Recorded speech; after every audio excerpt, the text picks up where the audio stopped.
Okay, welcome back everybody, and it's my pleasure to welcome Eren, who will be leading us for the next 50 minutes or so. Eren's an academic, a researcher who's been doing some great work on the intersections between gender, religion, coloniality, and particularly on Turtle Island. And I came across Eren's work through a blog post written back in 2016, I think it was, asking the question about what it is to be Muslim on Turtle Island. So it's a great pleasure to welcome Eren to lead us through the next little piece. Thank you so much, Eren, for joining us.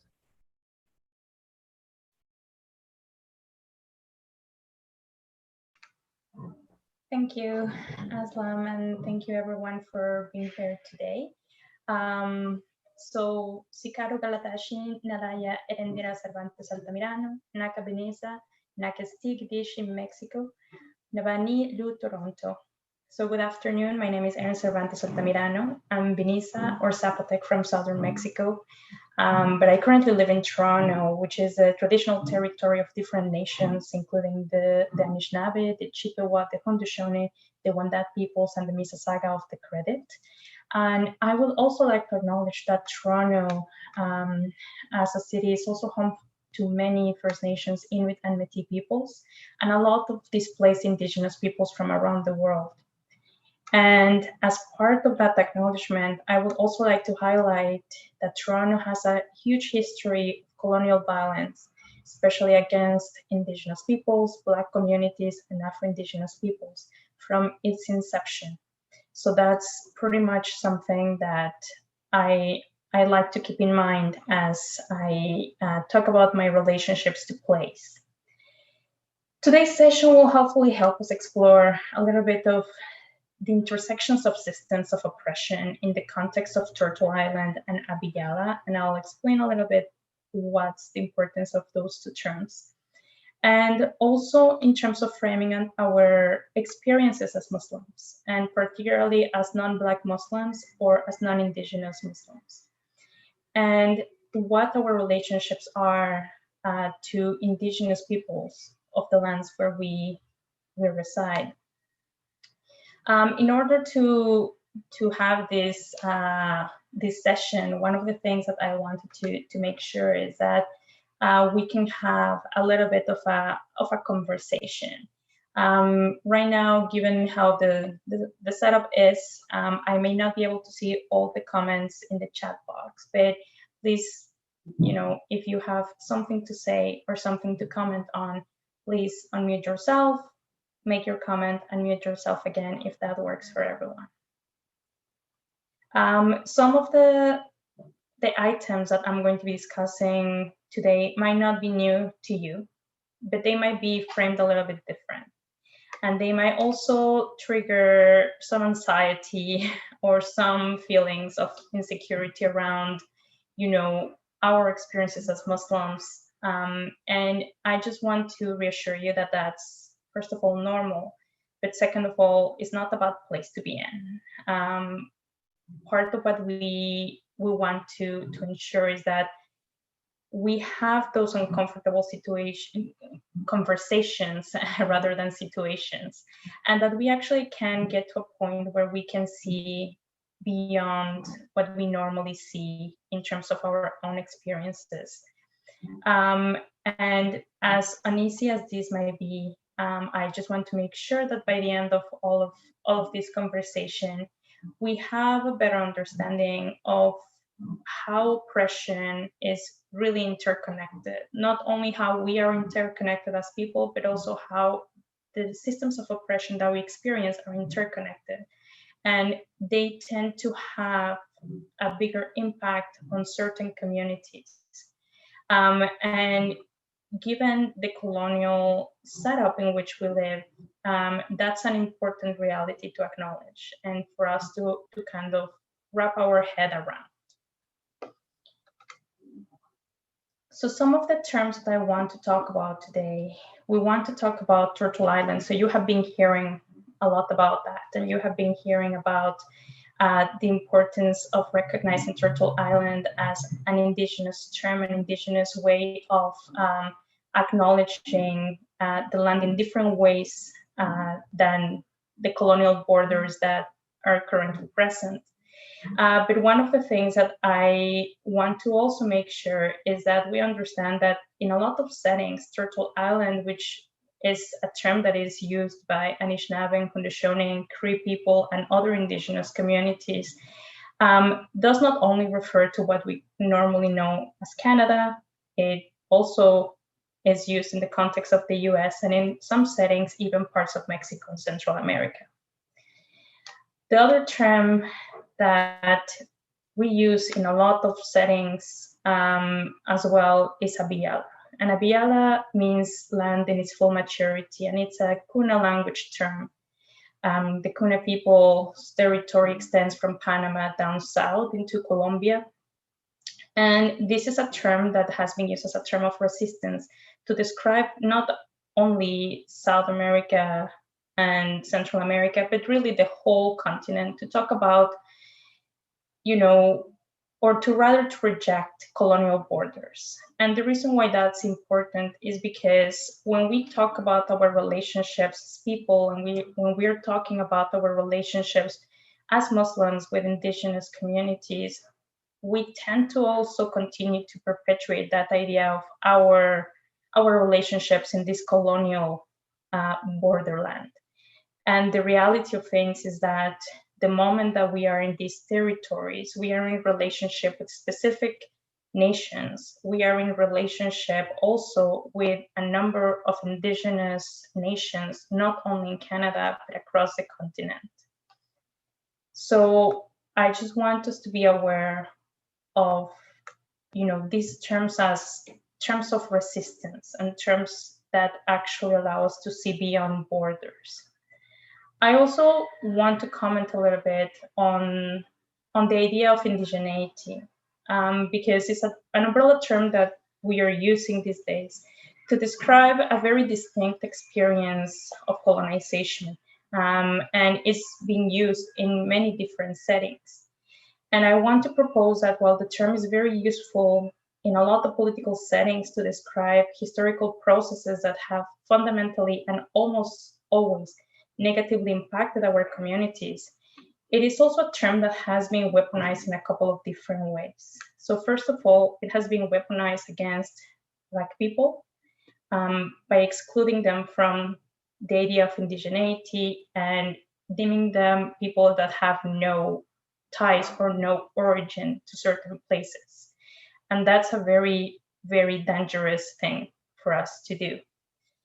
The other way in which this is weaponized too is against Afro-Indigenous people or Black Indigenous people, and also people who have Indigenous and Asian ancestry at the same time. So we have used this idea of indigeneity to talk about very specific ideas, but we also don't recognize that within the experience of indigeneity, we have people who may not look or may not have the same histories or may not have the same experiences as what we deem the appropriate indigenous person.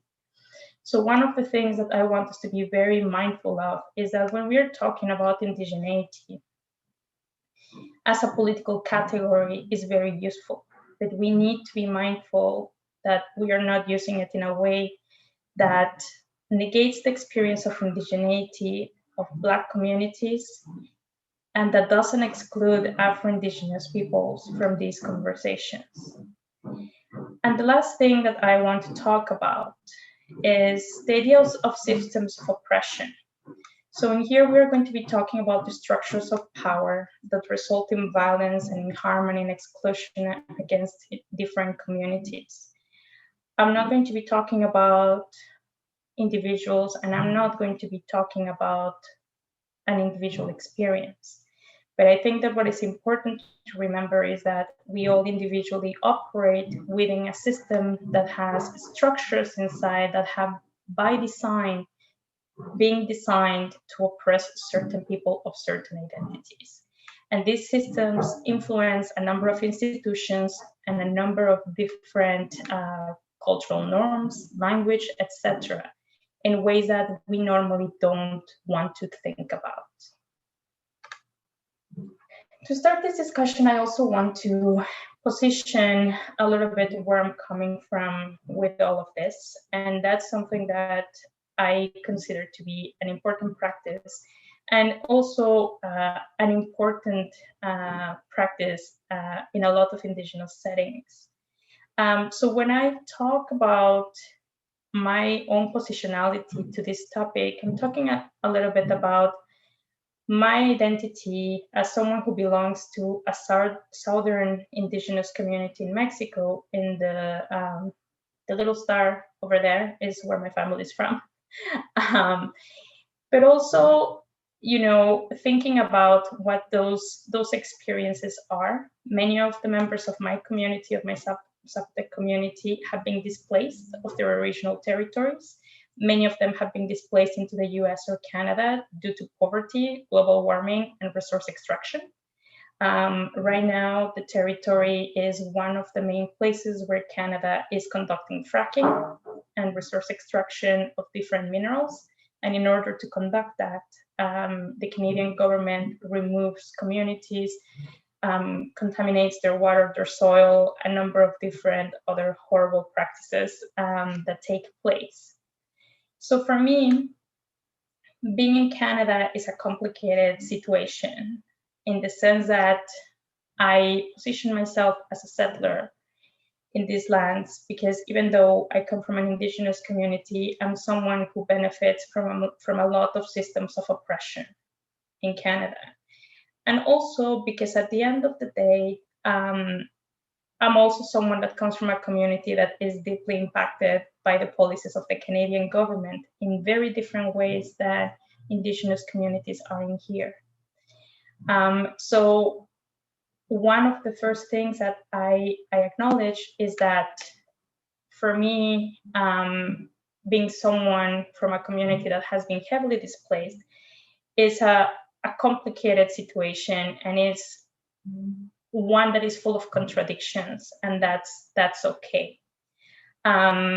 So one of the things that I want to also acknowledge in here is that part of my identity and my position here is that I also identify as a Muslim. And for a number of different reasons, for me, being a Muslim and a Muslim that became Muslim in Canada has also been a complicated relationship.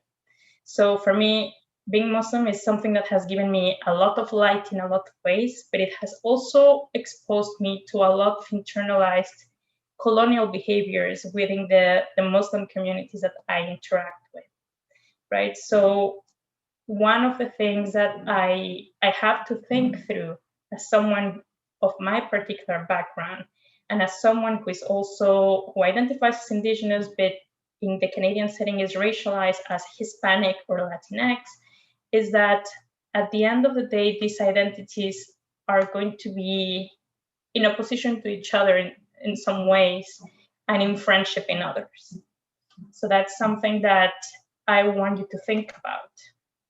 So one of the things that I want to invite everybody to think about, and perhaps take a minute to do so, is what is my relationship to these lands as a Muslim? Some of you may have experiences of also being displaced, of also being removed from your particular context. Some of you may have other experiences of perhaps economic immigration. Some of you may have experiences of just, you know, being able to move to Canada because you can and because you wanted to. But I want you to think about what is your relationship to this land and what does this land mean to you? Any volunteers want to tell us what the land means to you?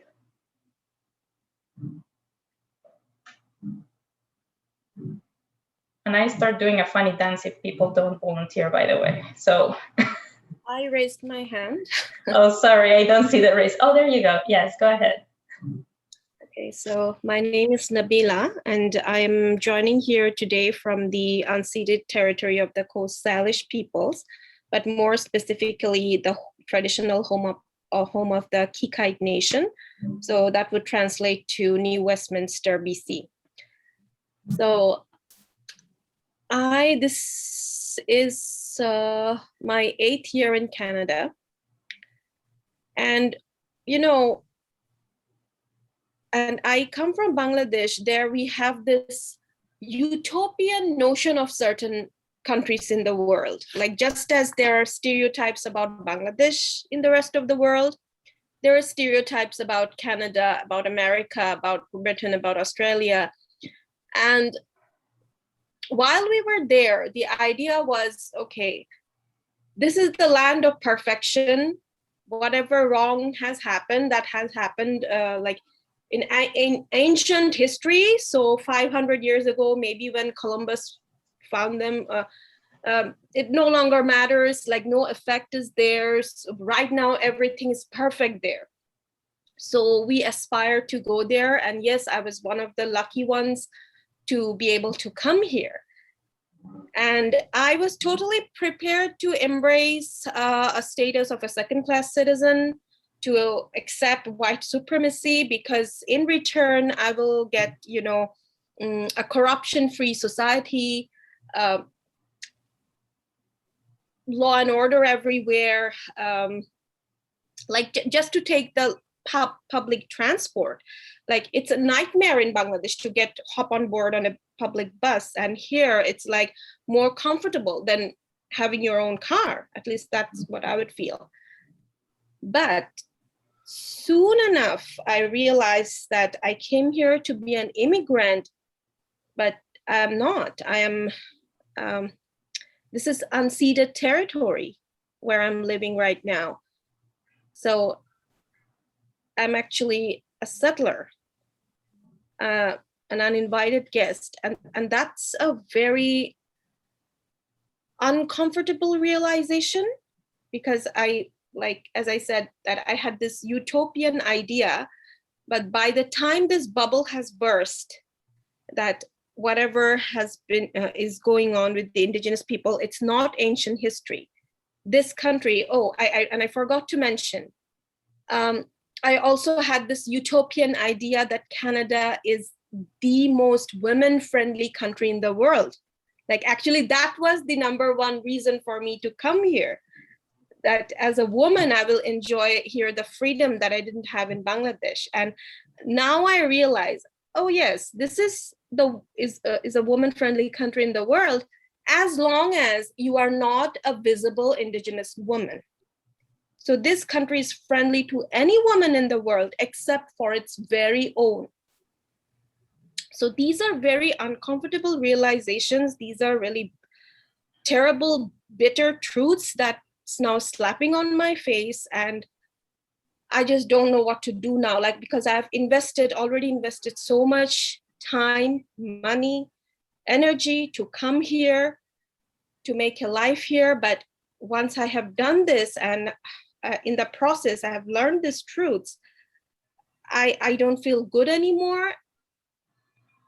And I feel like I can't even go back either. So I feel like I'm stuck in kind of one of those traffic jams where you have missed your turn and now you can't go back and you just have to arrive at a wrong destiny or something.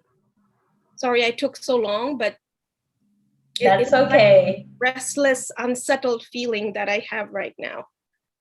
And that's okay. In fact, that's a really good move forward into what I call the colonial paradox. Because part of what we experience as Muslims, especially Muslims who are non-Indigenous and many times non-Black,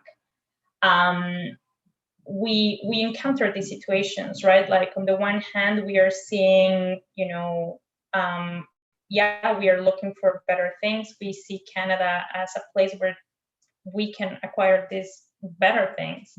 And then we are hit with a number of different realities, not only in terms of the oppression of Indigenous peoples and the question around settler colonialism, but also the issues of Islamophobia, the issues of racism and xenophobia that are experienced in Canada, right? So one of the things that is important to remember as part of this conversation is that it is possible to experience oppression and exercise oppression at the same time. And whether that looks in different ways, like it is possible to be a woman, a racialized woman who experience certain type of oppression and still be someone else's oppressor at the same time. So we see this, for instance, when non-Black racialized people hold anti-Black attitudes willingly or unwillingly, and act on them as well. Or when they hold anti-Indigenous racism views and attitudes, same thing. And that one of the things that we want to remember is that when we are in relationship with people, we have an accountability to them. So it's pretty much like a marriage, for lack of a better term, right? Like when we are talking about some kind of marriage, hopefully a healthy one, we are talking about having an accountability to the other individual, right? So we want to make sure that we remember that the fact that we have historical oppression or other experiences of oppression in other places, including poverty, including issues of corruption, et cetera, does not release us from the accountability when it comes to challenging oppression that others experience and in which we may participate through immigration, for instance. The other thing is that it is possible to have positive experiences within a system of oppression and its institutions. Okay, and I say positive between quotation marks because, at the time they seem positive. In the larger scheme of things, they might not be, but at the time they seem positive. So, for instance, we see this when we can immigrate to places like Canada, right? We will, I would say many people would consider that a positive thing in a lot of ways. Even though we know that, especially if you're Muslim, if you're racialized, if you're a Black Muslim, you are going to enter a system where you might experience racism, xenophobia, anti-Blackness, Islamophobia, you name it, right? One can also experience oppression and still participate and even benefit from systems of oppression, right? So one can be, for instance, a Muslim who works for an organization that profiles Muslims or drives the narrative of Muslims as terrorists, right? And we see this very commonly. In fact, organizations like CSIS, which is the Secret Service, actively recruit Muslims. Finally, one of the things that is important to remember is that we might not necessarily be able to break away from these systems immediately. We might not be able to work outside of these systems, but it's one of the things that I want everyone to kind of think about, and that I know the struggle because I'm someone who tends to be on the pragmatic side of things. But we want to think a little bit about what does it look like to imagine something different, something completely different. What does it mean to live outside of the settler state? What does it mean to live outside of these systems of oppression? So one of the things that we experience, especially as racialized people, is the colonial matrix. So we encounter this matrix that has a number of different principles or core principles, and these are very visible in Turtle Island and Abya Yala. So in no particular order, we encounter a relationship with capitalism, under which lands have been commodified for exploitation, under which labor has been stratified for purposes of profit along racial and gender lines. So that's where you get things that can look like slavery, but you also get things like, even in Canada, women still make less money than men type of situation. We also have white supremacy, which deems some lives more worthy than others based on a racial imaginary, that seeks to attribute biological characteristics to social constructions of race. So that's where you get white people thinking that they are like biologically more superior.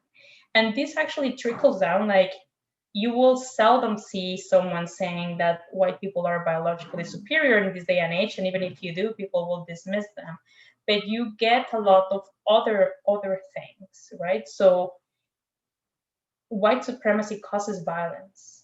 It is responsible for the creation of systems like the prison industrial complex, which in Canada houses primarily Indigenous and Black people, right?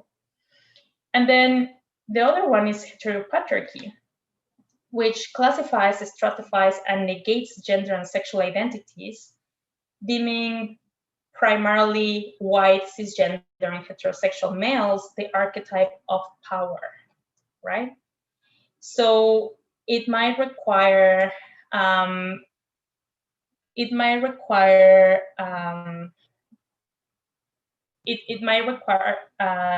archetype, like these males become the archetype of power, and it may deem, you know, women might participate in it.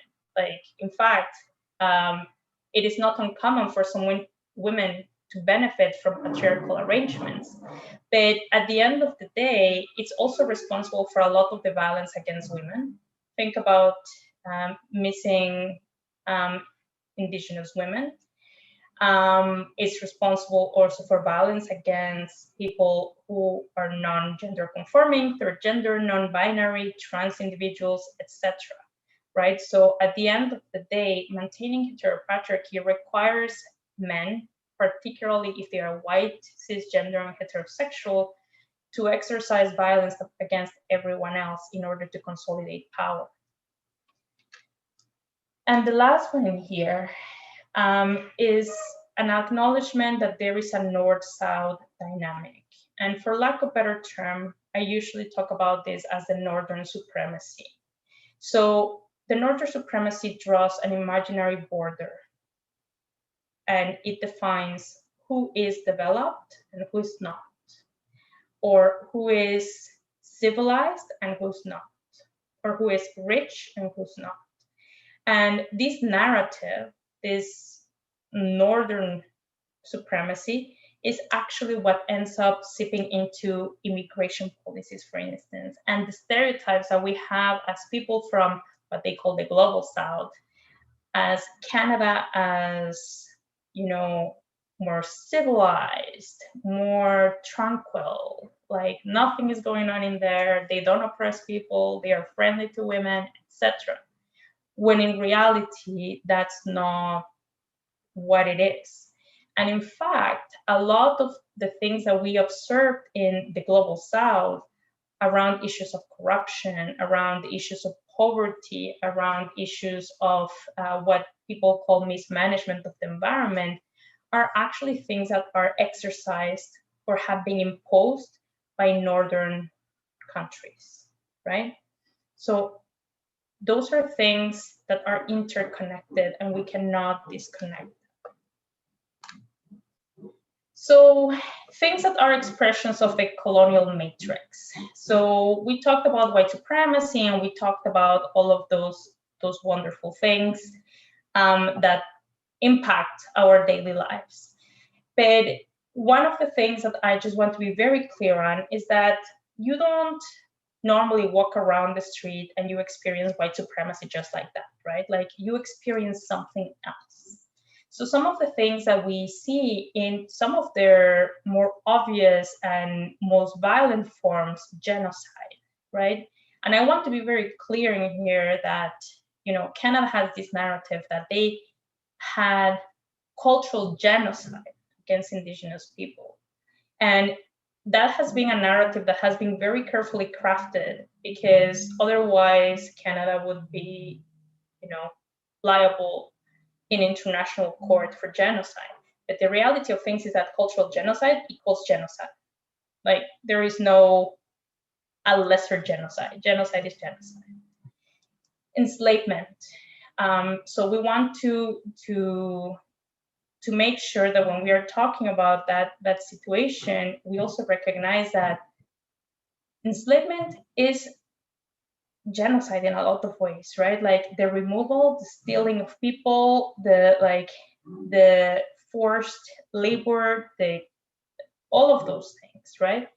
We have global anti-Blackness, so we have systems that are inherently anti-Black, and a lot of us as racialized people who are not Black uphold those, right? We have them in our culture, in our languages, in all sorts of things. Land as private property, that's an imaginary, an invention to take away resources from other people, right? Indentured labor, which is in Canada, a lot of the experience, even currently, of a lot of immigrants, people who are undocumented, for instance, and things like that. Heteronormativity is also part of it, right? Like we think about relationships can only be a certain way, and anything else we deem it as uncivilized, as sinful, as whatever. So there is a ton of different things that we experience, right?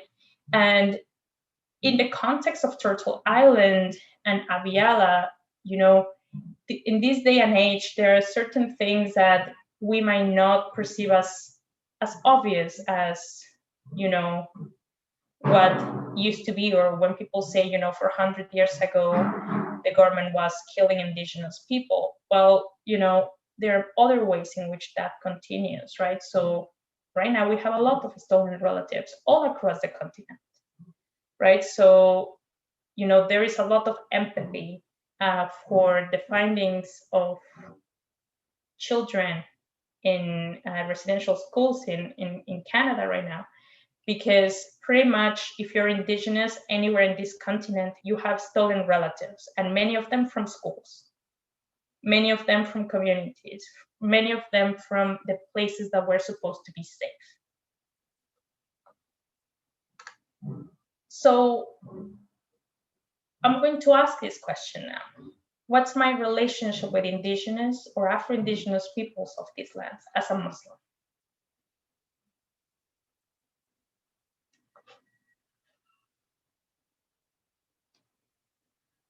Any volunteers?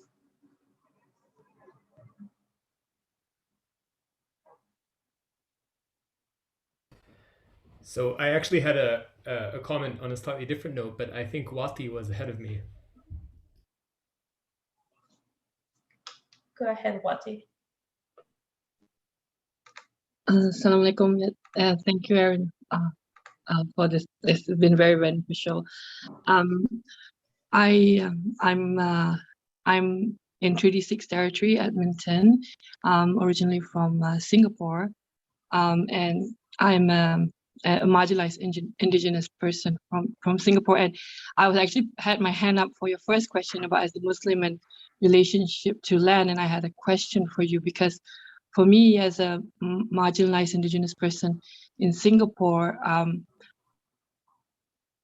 at a very young age, during my teenage years, I had to have this conversation about what it means to be Indigenous to a land and have the majority, the oppressive systemic oppression of the majority in power, and what it means to belong to a land.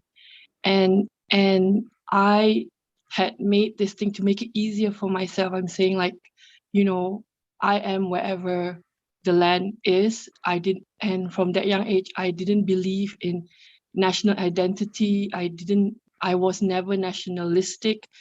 And I brought that belief when I came to Canada. And I came to Canada because it was an arrangement, because my ex was an Arab and he couldn't get status in Singapore because it was that racist against Muslims, right? Islamophobia. But the thing is, so when I come here, I have the affinity, with the Indigenous people and their struggles, and because my community with poverty and addictions, that I see that in my community, and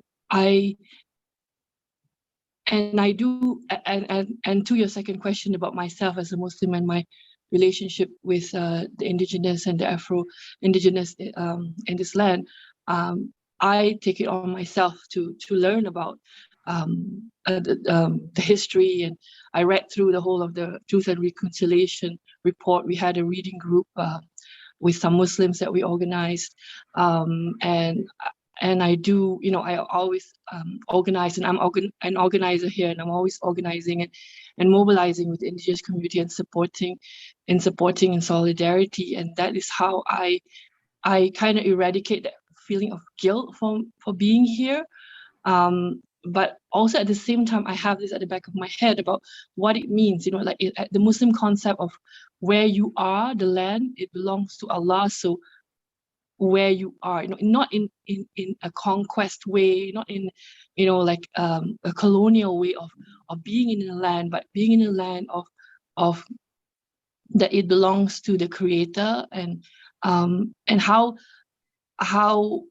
that's not a conversation that that's something I maybe want your perspective on, like how do I bridge that gap in that belief, and also having it, recognizing how this land was colonized and how it has marginalized the Indigenous community here. Yeah, thank you. So I think that I'm not entirely sure I'm going to have a satisfactory answer for you, because I think that those are the kinds of questions that do not have satisfactory answers under the colonial matrix, right? But I think that for me, as someone who also has a very complicated relationship with the land, I think one of the things that is important to remember is that for a lot of Indigenous communities in this continent, no one claims to own the land, right? Like that concept of ownership is a white people thing, it's a colonial thing. It's not something that was in a lot of communities a thing, right? Like you didn't own, like you couldn't take the land with you, right? Like it wasn't yours. But I think that right now, what we are seeing when we are talking about, for instance, Indigenous land or stolen land or like Indigenous sovereignty, one of the things that we're talking about is resistance to that idea that the land belongs to the crown, or that settlers own this land, or that, if you want to live in this country and be successful, you need to own this piece of land, right? So I think that for me, bridging that gap in terms of the religious aspect of, that, like even in religious terms, for me personally, I do not believe that Allah owns the land in terms of like ownership, like we understand it, right? Like it's not a monetary thing. Allah is not capitalist.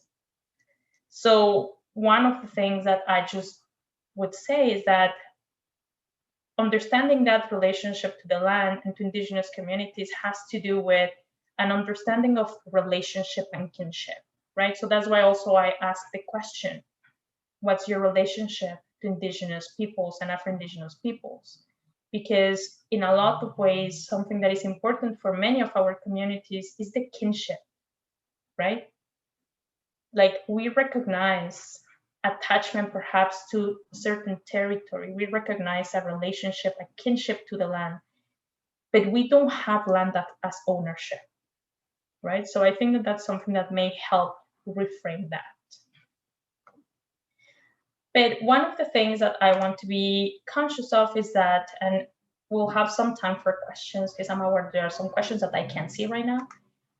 But one of the things that I want to talk a little bit about is that as Muslims, we are individuals who have to engage in the colonial matrix, right? Like by virtue of being in this continent. So there are many ways in which we do that. We create these myths as Muslims, and not only as Muslims, as immigrants. Each community has their own. But when we are talking about our relationship to the land and to indigenous peoples, for instance, one of the ways in which we do that is the myth of the first, right? So we talk about the first Muslims, having come into the continent through the enslavement of Black people coming into the continent, etc. And it's something that we discuss, that we took from work that Black communities are doing, and we take it to say, see, Muslims have been here for a long time, to kind of assert that presence. But when we do that, we remove the context of violence under which those conditions happen, right? And besides, one of the things that I would say is that story ours to claim, specifically in a context where non-Black Muslims are quite like anti-Black. So those are some questions that we want to ask. We also create the myth of relationship, right? So this is something that I see very, very common in when we talk about Latinx Muslims, which are a growing minority in the US. And I always see these videos and these narratives of, oh, look, in Spanish we say this, and in Arabic it is this, and that's because of the Muslim influence, and that's a happy thing. And for me, being someone from an indigenous community, that's not a happy thing for me. The fact that I speak Spanish is of no pride to me in any way, shape, or form. The fact that in order to function in many countries in Latin America and even in Turtle Island, I need to speak colonial languages has no significance to me. So that myth of relationship between Islam and whatever is here is something that we also want to reconsider. Building relationship in itself is not bad, but we can't remove part of the context to make it fit. We also have the myth of contribution, and that actually ties with the model minority, right? As Muslims, we're always talking about how much we do for these countries, like how much we contribute to them. We believe that if we abide by X, Y, and Z, we are going to do better. We also have the myth of the struggle. So someone mentioned earlier on Palestine. So, you know, as Muslims, we have this time in our lives where we are like all about Palestine because, you know, Palestine represents a Muslim cause. But one of the things that is interesting about that narrative is that a lot of the efforts around Palestine in a lot of Muslim settings haven't really resulted in anything tangible. Because at the end of the day, the issue in Palestine is not a religious issue, right? At the end of the day, what the people of Palestine are experiencing, yes, there is an element of Islamophobia, but they are also experiencing oppression as indigenous peoples. They have experienced removal, settler colonialism. There is an aspect of white supremacy. There is an aspect of the northern-south dynamic. So we can't remove that from there just because, oh, this is a Muslim cause. And with the same hand, completely neglect everything else that goes on. Violations of human rights in the Gulf countries, you know, issues like Darfur, like, you know, or indigenous struggles in Turtle Island and Abya Yala. We also have the myth of the more progressive than, right? So once we make it to Canada, we say, well, we are now here, and we become Muslims that are more progressive or more civilized or more insert term than those back home. So we participate in that divide between North and South. And we also have the myth of no racism and women's rights, right? So we are very fast to talk about how Islam is not racist and Islam is not sexist. And while that might be true for Islam, Islam gets expressed through Muslims who are pretty much capable of those things. And the other thing is also the dawah work. This one usually gets me a little because, you know, people usually ask me about my relationship to Islam, etc. But at the end of the day, I'm someone who absolutely sees any kind of dawah work or missionary work as incredibly violent towards indigenous communities. One thing is, you are welcoming someone who is interested in your community. A very different thing is to actively go into communities to tell them that what they believe is wrong or is not as good as what you believe in.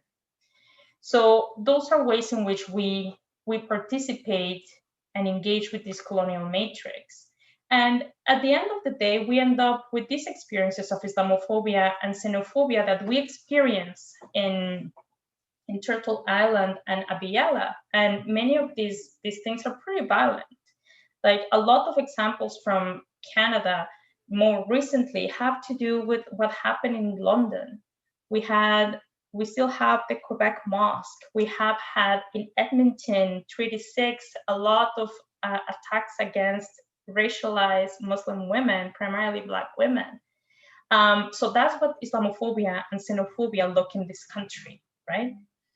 And not because we have had years of no attacks or almost no attacks, these things don't exist. They are always there. They are always there. They are bubbling underneath the surface. So when you have a country that has been established as a settler state, with principles of white supremacy, of capitalism, of like heteronormativity, etc., you can't have a country that is not going to be Islamophobic or xenophobic in some form or shape. So these are some of the ways in which you might actually experience these things, right? Like, you might not necessarily see white supremacy right off the bat, but I'm pretty sure you have seen or experienced yourself xenophobia or, Islamophobia, or you have been the token minority. You might have experiences of sexism if you are someone who identifies as Muslim and queer or trans, etc. You may have experienced a lot of homophobia in different ways. Ableism, if you're someone who identifies as someone living with a disability. Sexual violence, right? That's something that also we see in all of this process. So one of the key things in all of this conversation is that the system was designed like that. So you can't fix the system to end oppression. You just can't, okay? You can't change something that by design is like that. So because we can't change the system, one of the things that we need to think about is what allyship looks like. And allyship, I mean, not in terms of just being purely there with the narrative around like, I'm a great friend and I have an indigenous friend.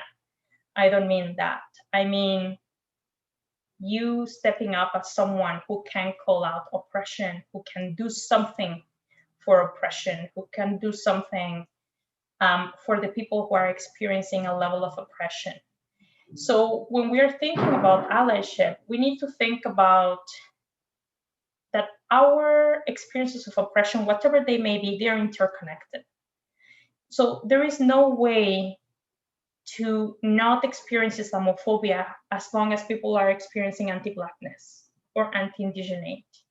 There is no way in which we can free ourselves from experiencing xenophobia as long as we have high levels of poverty, right? As long as we have government policies that restrict certain types of immigrants. So we always want to make sure that we are remembering that many of us have a level of privilege.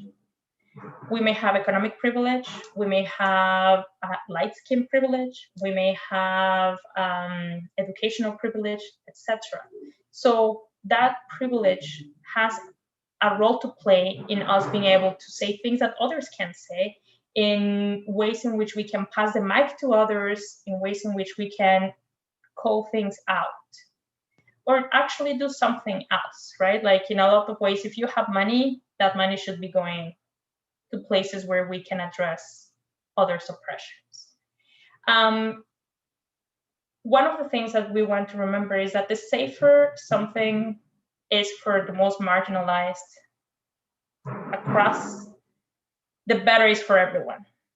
So if we are taking a position that, you know, I'm not going to help like queer Muslims because I don't believe in that, well, guess what? As long as we don't have a place to actually make it safer for everyone across the board, including in our Muslim spaces, it's not safe for anyone.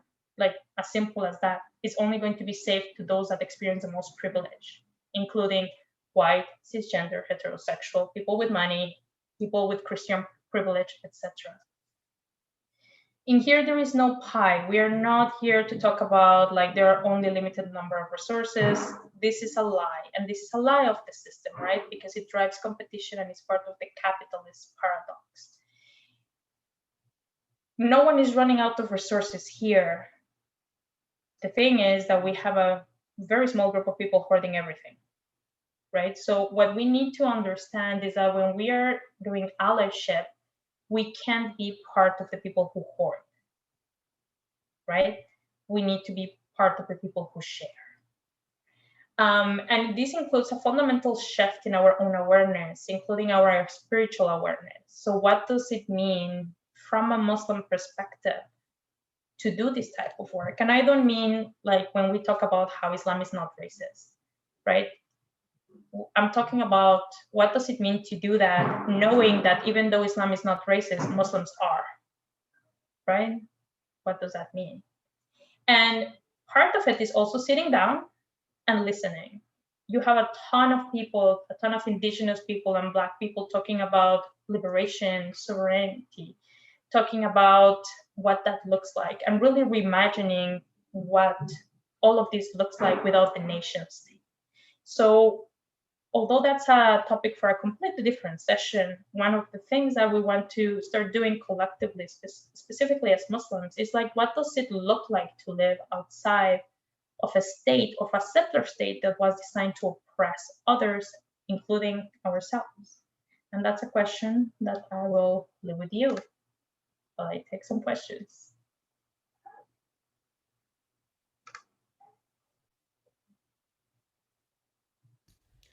So I just had a comment. I think the politics of naming. I'm Shadab Rahmatullah. I grew up in Vancouver, unceded Coast Salish territory, and now I'm a professor of Islamic studies at the University of Edinburgh. I think in terms of building bridges of resistance between First Nations peoples and Muslims, I think naming is very powerful. Naming is how we relate to land. And I think the naming of Turtle Island is so powerful because it resists this colonial system of naming, North America, Canada, the United States, and so forth.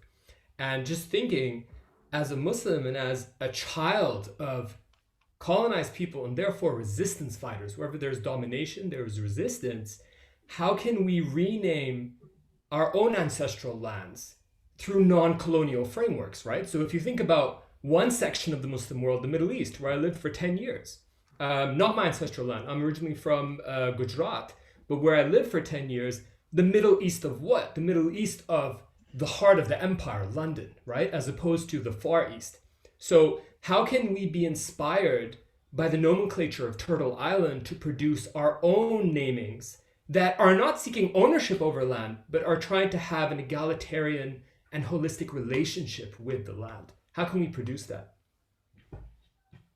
For sure. And, you know, I think that you will encounter places where Turtle Island is something that is not recognized even within indigenous communities, right? Like in Southern indigenous communities, some people will tell you that Turtle Island is, again, that Northern supremacy, right? So we also have that dynamic.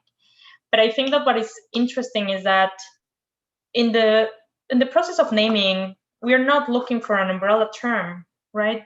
We are all independent peoples, independent communities, and that's okay, right? Like everybody has a place, like everybody has a way of naming. And I think that that's something that is incredibly appropriate, right? Like we have a different relationship with the land, a different relationship with the environment across the different nations. And that's good. You know, like one of the things that I usually tell people, my people, my community, like what Binnizá means is people from the clouds. My people's story is literally we fell from the sky, right? So our relationship to the land is very different, right? We are people that think a lot about the sky, a lot about the air, so my relationship to land is very different than the relationship that Haudenosaunee people have with the land, for instance, and that's okay, right? And that is going to come out in naming. But one of the things that I think is a great takeaway is that resistance through naming is a thing, and it's a thing that we all should be thinking about. Thank you so much. Just in the interest of time, I'm going to ask Cynthia to say her point, and if anyone else has thoughts, questions, reflections, please add it to the Padlet. I think that's one way that you can track it throughout the sessions. Jabala, I see your hand as well, and I know that you'll have some time at the end of the day to share your reflections, so maybe we can have your point then. But maybe Cynthia, you can name yours, and then we'll close the session. Thanks.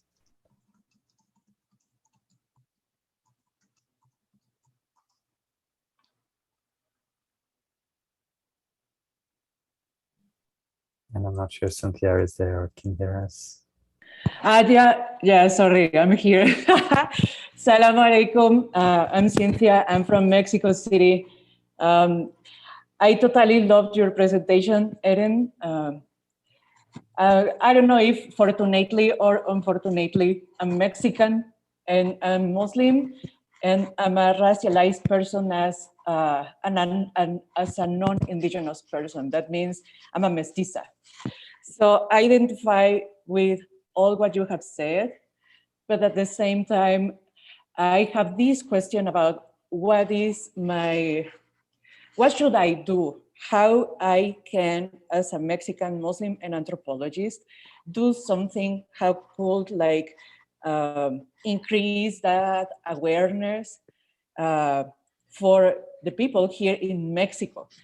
It's difficult because some people say that we are part of Turtle Island, and in Mexico, the academia says we are not Turtle Island, we are Abya Yala. So that is the first issue. And the second issue is related to all the research doing about Latino Muslims in the US or in Canada. It's a very popular subject. And I, as an anthropologist, recently finished my field work about that, working with Latino Muslims in California. So I could see how the system interacts and makes us oppress people, but also people who oppress other people. So I don't know, what do you suggest? I mean, you are part of the other side, no?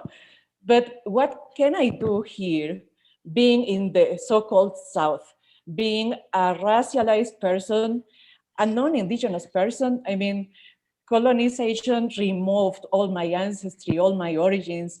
And then what I'm doing as a Mexican Muslim anthropologist is like bringing this awareness about our fitra and what we could do as Muslims to return to that indigeneity, even if we are mixed people and we are not indigenous. I guess the idea of fitra and return to Rahma, no, to the uterus, could be very useful, but I'm still part of the academia. It's a colonial institution. So what can I do? What do you suggest, or what all of you suggest? Since I'm not part of that Turtle Island idea, I mean, yes, but at the same time, we are part of a different colonial system. No, I mean, we are like mixed and internal colonization, then obvious settler colonialism, and that's another thing. So what we could do here as Mexicans or Latino Muslims, like in a broader sense. Any suggestions? I think that there are a couple of things in there, and you know, you and I can reconnect outside of this session to talk further. But part of it is the dynamic between mestizos and indigenous communities is a complicated one, because in Mexico, a lot of the national narrative around the national identity is that, yes, we are indigenous and we are Spanish, and we are we have this notion of an improved race. And that's something that still weighs in a lot on indigenous communities, because at the end of the day in Mexico, what has happened is that the white people are not the oppressors of the indigenous communities in Mexico, it's usually the mestizos. So I think that it's important to recognize that there is in there a relationship of power that you can't get rid of just like that, but that you can definitely help minimize, right? So I think that part of when we are talking about this religious idea of our responsibilities as people who are in relationship with indigenous peoples, part of it is really thinking about, first of all, religiously speaking, what's my position in here, right? Like, am I in a relationship of power? Am I the oppressor? Am I the oppressed? Am I somewhere in the middle? Second of all is asking yourself, why do I want to do this, right? Because it is really important to have it very clear, that you don't want to take over the space of somebody else, that you want to think about ways of deconstructing something that has been there for 500 years. And the other piece around that is also thinking about that when we are talking about Islam, specifically in Latin America, Islam in Mexico also has very strong colonial ties, even in terms of how Dawa is done in Latin America, right? Like, you have a lot of Spanish missionaries, for instance, or now you have a lot of US people coming into indigenous communities to do Muslim Dawa, and that's a problem. So that's part of what we need to think about, right? Like, if we really want to be in a relationship that is ruled by these principles of ethics through an Islamic framework, can we actually say that we can do that through a Dawa system? Probably not, right? So I think that part of the work in here is thinking about that you can still be a Muslim, that you can be a mestiza, that you can be all of those things and not have to step in anyone else's lines, and you can do the work in deconstructing that colonial matrix from your own positioning. Thank you so much, Cynthia, for that question and naming and the bravery of what do we do in this situation. And I think, Eren, my gratitude to you for sort of explaining some of the complexities, helping to give us a lot of language that we can use. As for one comment on the Padlet already, just thanking you for being on this first day and naming things as they are and giving us language that we can use for the rest of our discussion. So thank you so much for joining us and for the work that you're doing.